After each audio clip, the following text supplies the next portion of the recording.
Some chanted, "Do something." And they were absolutely right. We must do something. And that is exactly what we are going to do. Today I'm announcing the following initiatives, the following actions. Number one, safety protection orders. We have to empower people to get help for family or loved ones who may be a danger to themselves or a danger to others.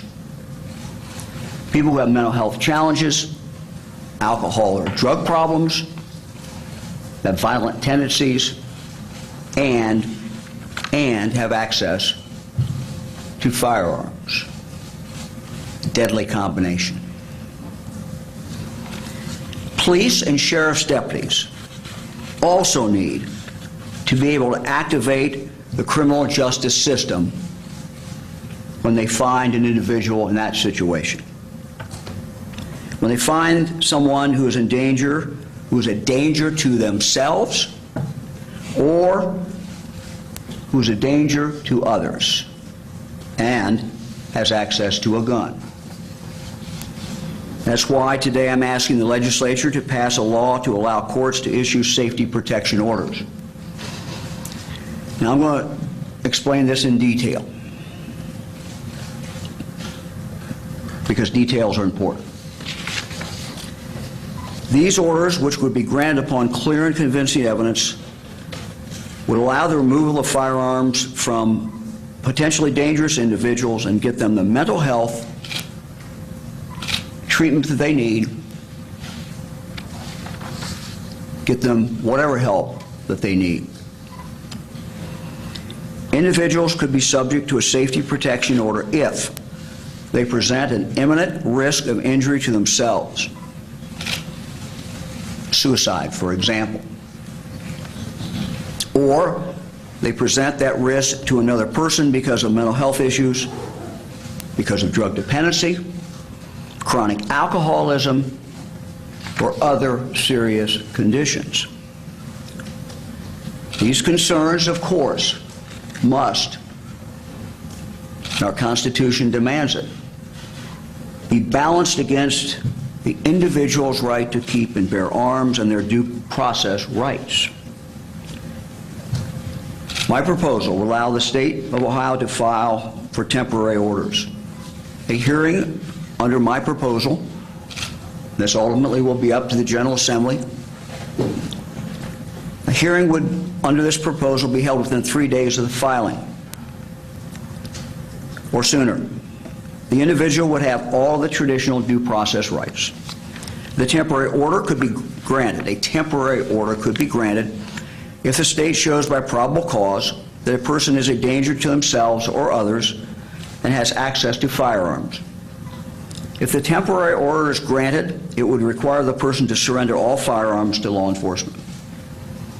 If granted, a hearing would then be held, a second hearing, within 14 days to determine if an extended safety protection order should be granted. In this hearing, all the same traditional due process rights would apply. If the court would then find by clear and convincing evidence that the person is a danger to themselves or to others, the extended order would be issued. Under an extended safety protection order, as we envision it, the court would order a mental health assessment. The individual would be required to undergo any recommended treatment. The individual would be prohibited from purchasing or possessing firearms. And any firearm from the temporary order would continue to be withheld from that individual.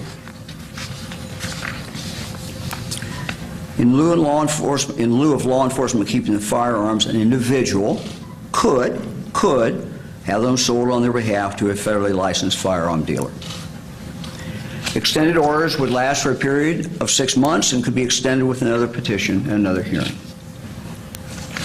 An individual could apply to the court any time after 3 months for a return of his firearms, only if the person could prove by clear and convincing evidence that they were no longer a danger to themselves or others. That is, during that period of time. Initiative number 2. We must have increased access to the citizens of the state of Ohio, for the citizens of the state of Ohio, to our state psychiatric hospitals. We have a problem in this state. We have a problem with people who are not violent, who have been sent there by a court, who could be sent someplace else. And these individuals are occupying space that we urgently need today. I'm calling on the General Assembly to take action in this area. Inpatient psychiatric care is limited in Ohio, making it difficult for individuals and families to access the level of care when it is needed. Over the past several years, Ohio's state psychiatric hospital capacity has become predominantly used by patients who are court-ordered to the hospital for restoration to competency to stand trial. This week, for example, 79% of the adults in our state psychiatric hospitals are court-ordered there. Many of these patients are nonviolent offenders. Many are misdemeanors. They are there simply in the hospital, pursuant to a court order, to learn how the court process works. It's the only reason they're there. Surely, together, we can find another place for these individuals to obtain that help, and that help being understanding how the court system works so they can proceed with trial. This education certainly can be done outside of these hospitals, freeing up critical beds for people who in fact do need hospitalization. The people I'm talking about coming out of the hospital are people who don't need inpatient psychiatric care, but there are other people in Ohio who clearly do. To accomplish this, the General Assembly will need to pass changes to the revised code to create a community-based misdemeanor competency restoration process. I'm calling on the legislature today to do that. Action number 3, early intervention, schools.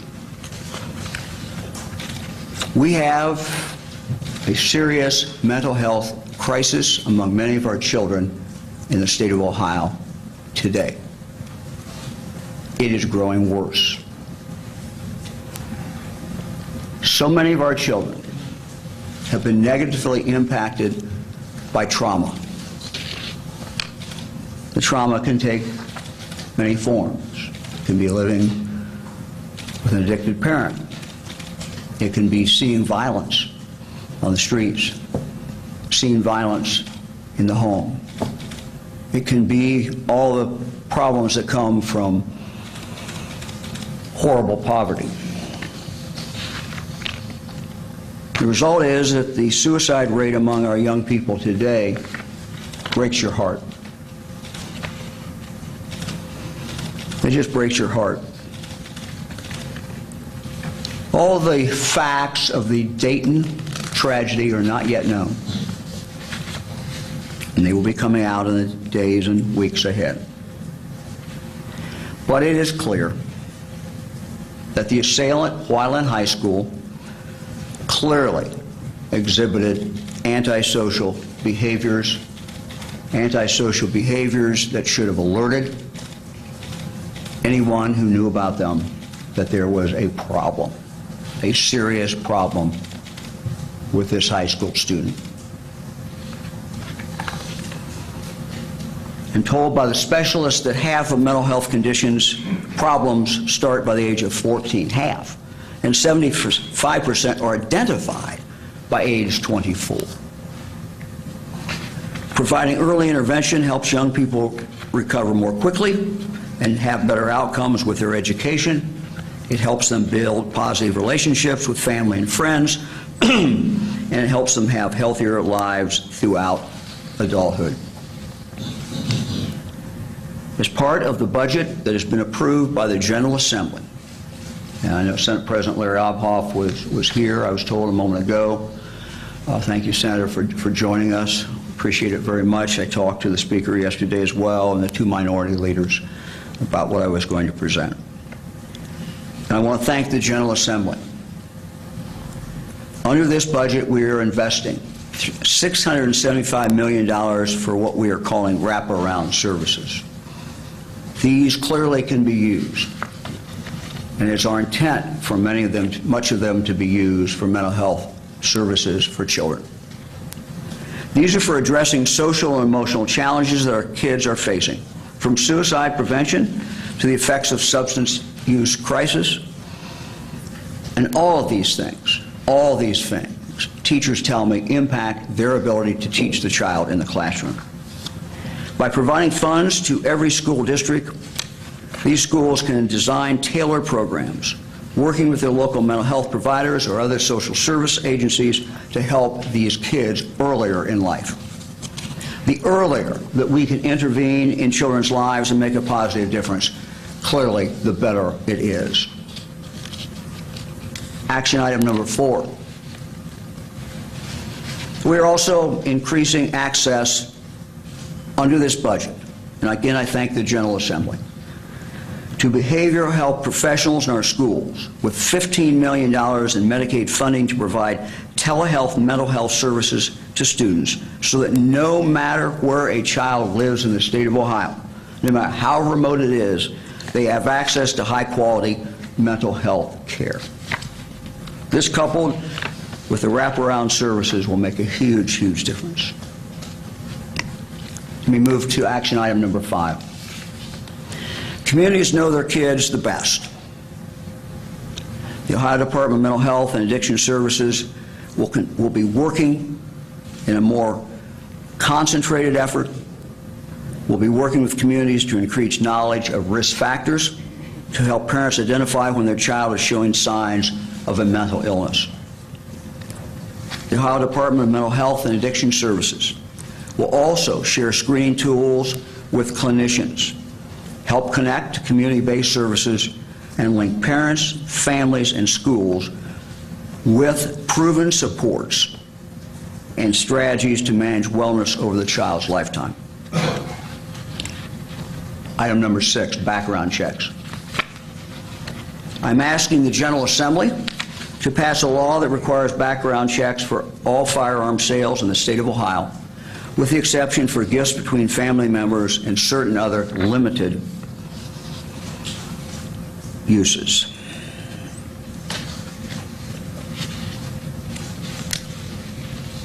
Number 7, an unbelievably high number of Ohio citizens are being killed as a result of chronic gun violence in the streets and in neighborhoods of our cities.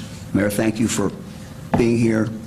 Columbus Mayor Gunther, who talked about last night. Why we mourn those who were killed in Dayton. We should not forget the other Ohio citizens, our brothers and sisters. That includes many times children who are innocent victims of random violence and not so random violence. We cannot forget those individuals who are dying every day in our cities and across our state. We have to deal with those individuals who are inflicting that violence. Law enforcement officers have told me for years that the majority of violence in a community is being perpetuated by a relatively small number of individuals. We did a study a few years ago which absolutely confirmed that, going back to 1977. The vast majority of criminals in this state do not commit violent crime. We must target those who commit the violent crime. We must go after them. We must take them out of our communities. Far too often, criminals who have absolutely no right under Ohio law to possess a gun are using guns nonetheless. That's who we have to go after, the criminals. This must stop, so I'm asking the General Assembly to increase penalties on violent felons who continue to illegally possess or use guns. Number 8, illegal possession of a firearm by a violent felon. We must increase penalties for violent felons and other people who are found with a gun that they do not have the legal right to possess. The crime of having weapons while under a disability, which is what it's called, is currently a third-degree felony punishable by a maximum of 3 years in prison. I believe that this is a crime that for a first offense should be a second-degree felony punishable by 2 to 8 years in prison, and for a subsequent offense should be a first-degree felony, which is 3 to 11 years. Item number 9, possession of firearm while committing a felony. We should increase penalties for people who commit felonies with a firearm or who possess a firearm while committing a felony. Current law allows for an additional penalty of 1 year when a person possesses a firearm while committing a felony. This should be increased to a mandatory additional 1 to 3 years. Item 10, using or brandishing a firearm while committing a felony. We must increase penalties for using or brandishing a weapon when committing a felony. Current law allows for an additional penalty of 3 years if a person uses or brandishes a firearm while committing a felony. This should be increased at a minimum to a mandatory 3 to 5 years in prison. Again, these are my recommendations to the General Assembly. The General Assembly will, I hope, act upon all of them and exercise their judgment on these. Item number 11, the problem of straw purchasers. We must increase penalties for those who buy guns illegally for other people, a practice known as straw purchasing. Now, straw purchasing is illegal under both Ohio and federal law today, and I intend to do that. All too often, firearms obtained through these straw purchases are used in serious violent offenses. I am asking the General Assembly to increase the penalties for those who purchase a gun illegally for another person. Today, the illegal purchaser of a firearm, the straw purchaser, this is the person who actually purchased it for the other person, through a straw purchase, that penalty is a third-degree felony punishable by up to 3 years in prison. We must increase the penalty for a straw purchaser to at least a second-degree felony punishable by 2 to 8 years in prison. Number 12, I'm also asking the General Assembly to increase the penalty for a person who possesses a firearm. This is the person through the straw purchase who got the firearm. And when they get that firearm that they know was obtained through an illegal or fraudulent purchase. When a person possesses a firearm they know was fraudulently obtained, that person should be punished in the same manner as the person who bought the firearm, an F2, 2 to 8 years. Number 13, we should increase penalties for people who illegally furnish firearms to minors. Ohio law provides very well for father to give that gun to the son. This is done all the time. We have hunters, but that's not what we're talking about. We'd find too many of our kids are carrying guns on the streets, often with tragic consequences. So adults who illegally furnish firearms to minors must be held accountable. Today, improperly furnishing a firearm to a minor is only a 5th-degree felony, up to 12 months in prison. I'm asking the General Assembly to make the crime at least a 3rd-degree felony punishable by up to 3 years in prison. Action item 14, school tip line. We are expanding our school safety tip line, where kids and adults can call or text anonymously with tips about potential school violence. I'm calling on Ohioans today to utilize that tip line. The number is 844-723-3764. 844-723-3764. We will have that on our website. Tom, it'll be on the public safety website, I believe, as well. And again, We're asking for people to step up. You see something, when you hear something, do something. And we want to make sure people understand that they have the ability to make that call. They can certainly always call their local police, they can call their local sheriff, call somebody. So we're expanding that school safety tip line. Let me talk about the world of social media. While each one of the mass shooting tragedies in this country is the same, but it's also different. And the lessons that we learn from one should be applied, and it should be cumulative to the lessons we learn from all. But one of the things that we have seen is that time after time, the assailant, when you go back, you see on social media, the signs were there. They were there. We should have caught them. In the 24/7 world of social media, threats can and do arise at any time. Our hub, is what it's called, at the Ohio Department of Public Safety, is expanding. I told them to expand their ability to monitor and track potential threats on social media and to share that information with local law enforcement and with schools. We now have the ability through software to target specific phrases, specific words.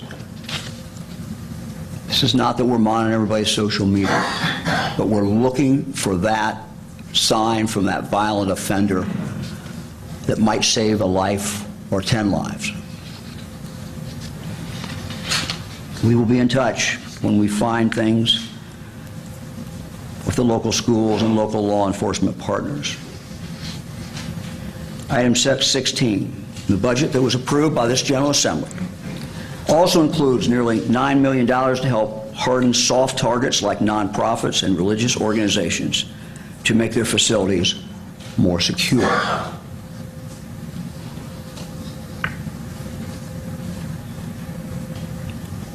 We are seeing too much hate, and we're seeing hate targeted at religious groups, and that is wrong. This action the General Assembly took is to help them prepare, help them avoid tragedy. Item 17, working closely with Sandy Hook Promise, Ohio schools are now implementing Know the Signs Safety Assessment Intervention Program across the state. The Know the Signs Safety Assessment Intervention Program. This program equips school staff with knowledge and skills to identify potential threats of violent action and to take steps to intervene. Currently, there are 23 training dates already scheduled. Again, I would appeal to our schools who have not had that training.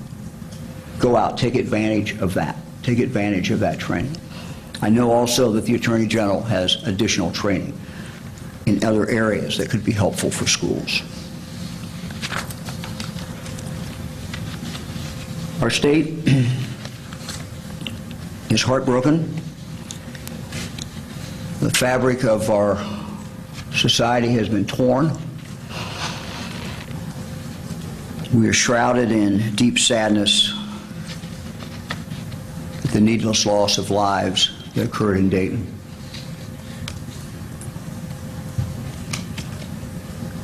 As Fran and I were there on Sunday, I thought about the parents who had lost children, children who had lost parents, friends who had lost friends. Now more than ever, we need to come together. We must come together as the much larger Ohio family. Because when one family grieves, all of us grieve. We have an obligation to each other. We have an obligation to include not exclude people. We have an obligation to help others. We have an obligation to look out for each other. If someone is showing signs of struggle, problem, we must help, and we must not turn away. There is a saying that, and I quote, "Tragedy should be utilized as a source of strength." And, quote, "No matter what sort of difficulties or how painful the experience is, if we lose hope, that's a real disaster." End of quote. So now's our time to be strong.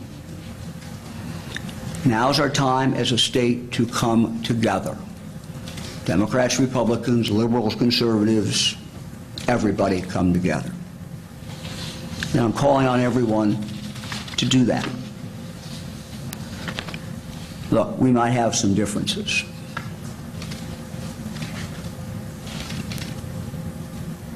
We should never forget that what holds us together as Americans, as Ohioans, is so much greater than any differences. Look, we can do this. We can do the things that I outlined today. We will do them. We can do meaningful things to protect lives. It won't be easy, and although it is dark now, the sun will shine again as we find the grace and the glory in each new sunrise and the hope of each new day. I believe in this state. I believe in its people. We can come together. We can come together to do these things to save lives.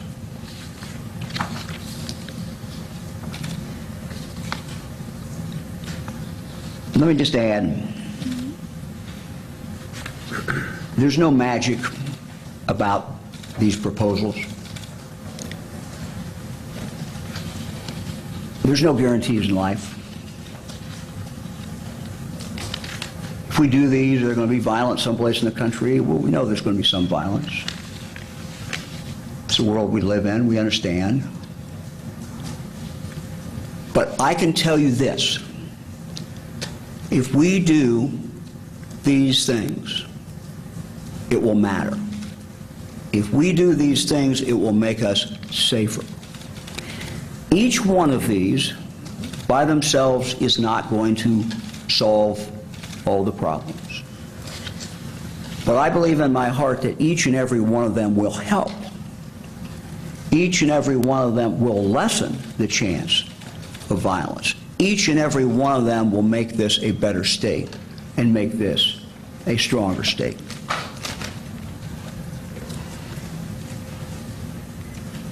The work that we have ahead of us, though, is not just in these proposals. And if you look at these proposals, quite frankly, particularly in the area of mental health, where we have a crisis, it's going to be the day-to-day slog, the day-to-day work that is going to make the difference. It's the blocking and the tackling. I'm not the football player John is, but you got to do it every single day. But I can tell you, if we're committed to do this, we can do it. If we're committed to making sure young kids have more access to mental health, if we're committed to reducing the trauma that they experience, we can make a big, big difference. Let me say something to my home, the Miami Valley, and to the specifically to the people in Dayton. We will spend the next few days burying the dead. We will spend the next few days hoping and helping that those who have been injured, helping them recover, praying for them.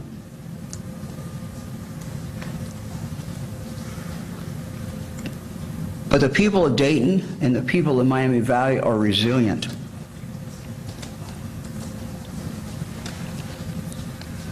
If anybody has a doubt about that, they should have been there Sunday night, where as far as you could see, your people. People holding up candles, people going to the scene of the crime and saying, we will not be intimidated. Dayton is a great city. It's a city, as we all know, with a great history. It's a city with a great future. So many great things going on. The Mayor and I have talked about this a lot. She and I are both very optimistic about the future of Dayton. Its people are resilient, as we've already seen. So for the people of Dayton, there are better days ahead. For the people of Miami Valley, there are better days ahead. Sun will come up. There will be opportunities in the future. We will always remember those who died. We will always be scarred by that. But we will do what Ohioans have always done, and that is push forward. I'm more than happy to respond to any questions from the media. Unveiling this package proposal, absent the shield. Yeah. Well, the things that I've just outlined, they were all in some process. But look, we're all human. Tragedy focuses you, and you know, it was time to get them out.